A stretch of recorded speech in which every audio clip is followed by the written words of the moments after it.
It is our own choice what kind of attitude do we wish to harbor.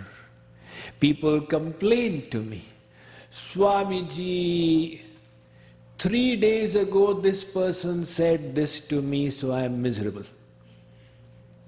Really? 3 days ago somebody said something, so you are miserable? Do you think it is reason enough to be miserable? There is the story of the girl who passed out of school and went to college for the first time. She was living in her hostel dormitory. After 4 months in the hostel, she wrote a letter to her mother.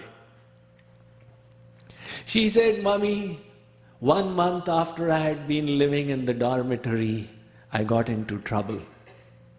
I stole $50 from my roommate, and with that I rented a motorcycle. Unfortunately, the motorcycle crashed into a lamppost and I suffered multiple fractures on my leg. But there was nothing to worry because there was this handsome doctor down the road, and he took me into his house to heal me. We got to become friends and we have decided to marry. The only problem is in the blood test there's a disease that shows up. I hope it gets cured before the child pops out. And we have to get married. After marriage, Mummy, we shall be coming to stay at home because my husband-to-be has lost her job. And when he comes to stay with you along with me,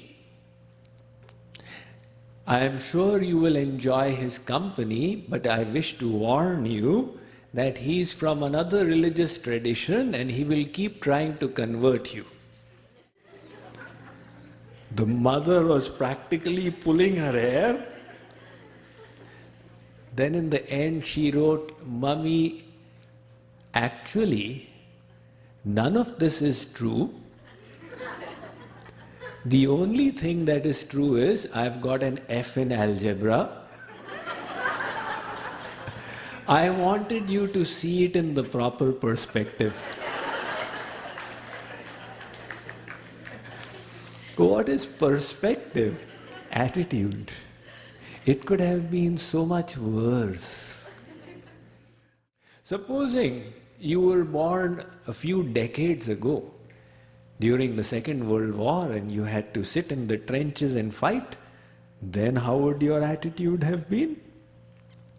There is always scope for improving our attitudes. Your attitude is in your hands. Choose the proper attitude.